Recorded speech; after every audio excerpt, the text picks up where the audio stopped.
Welcome back to the show. Having a great conversation here with Woody Barrett, Al's offensive lineman, also the co-author of a children's book called #Just a Gobbler. Woody, welcome to the show. It's great to have you here. Thank you. I know you've been wandering around the studio and enjoying your morning here so far. What do you think of live television? Trying to take it all in. Very impressed. Very impressed. Nice. This is your rookie season playing with the Montreal Alouettes. First of all, what's your impression of Canada, your impression of Montreal? I love it up here. The people are great. I love the sights in Montreal. I'm having a blast. Where are you from originally? Nashville, Tennessee. Yeah? Yeah. Heading back to Nashville, I imagine, heading back home after the season ends. Yeah. Well, let's talk about the season. You and I were discussing it during the break. It's been a tough season. So, what do you think? What's been lacking for this team? I mean, they've been struggling for a few years now. In your opinion, what's been lacking this season in particular? Yeah, when I got up here, there were just so many moving parts at one time.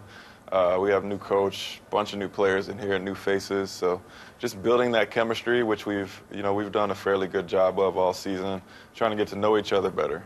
Yeah, and I imagine getting to know the CFL rules for yourself, right? You played American rules in college football down south. How long did it take you to sort of get a handle on the Canadian rules? Yeah, I'm still not sure I have a 100% handle, and Really? Here we are in almost 20 weeks in the season. So, I learned something new just about every game. For a lot of people, they see Coach Sherman, in media, and they see him on the sidelines, and he seems like that, kind of that gruff, old school type of coach. How would you describe him? What is he like with the players? Yeah, he's a player's coach, I would say. Is he? Yeah. Very professional, but also very approachable.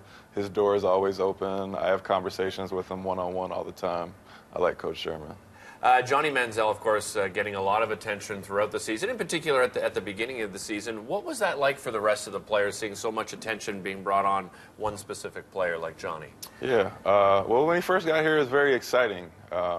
He came in, mid second half of the season, and we just thought, the team is really trying to improve itself, regardless of what our season is going like. It's making steps to have a better product out there. So he's been in the locker room now for a while.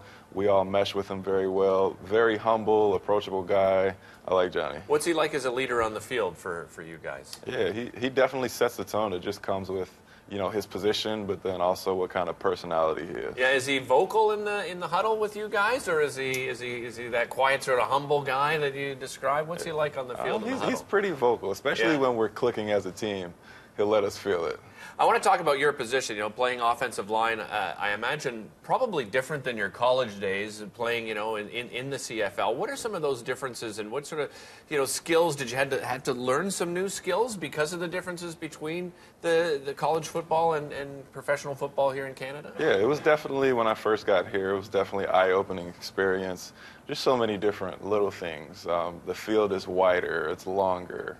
There are a handful of rules that you'll never hear about until it's too late. Yeah. And so just getting used to that, but you get to a point where you just boil it down and it's all football. And when you get there, you're really comfortable and able to play well. Well, you just mentioned it's all football. It's not just all football for you, because you co-authored this great book, #Just a Gobbler. Tell me, how did this book come to be?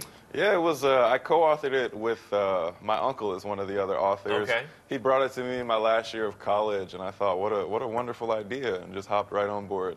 What is the story? Tell me a little bit about the storyline and what message you want children to take away from the book. Yeah, so it follows the story of the Hokie bird, who is the main character, the one you see on the cover, and he's in the wildlife sanctuary with all his friends. Okay. And what they have going on is they do an annual talent show, and Hokie is so excited for it. He's so ready to be in this talent show. He goes around to all his friends asking them if they're ready.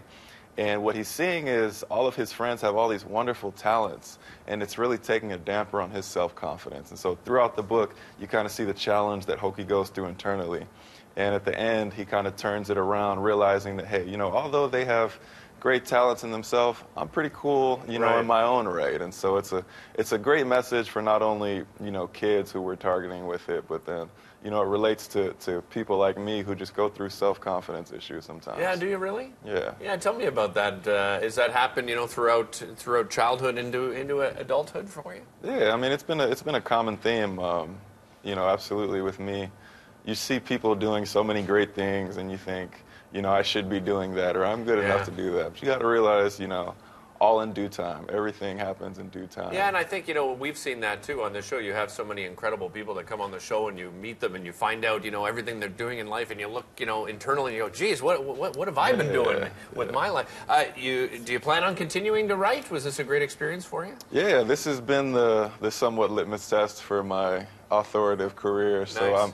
I'm very happy and pleased with how the book came out. I hope people are, attracted and liking it. So yeah, and I should mention too, I flipped through the book. The illustration's beautiful as well. A great message in the book. Hey, thanks so much for joining us. Really appreciate it. Of course, you can find the book online. It's called #JustAGobbler. We'll be back with more Breakfast Television, including your top news headlines. Catherine will tell you what's going on out there on the roads.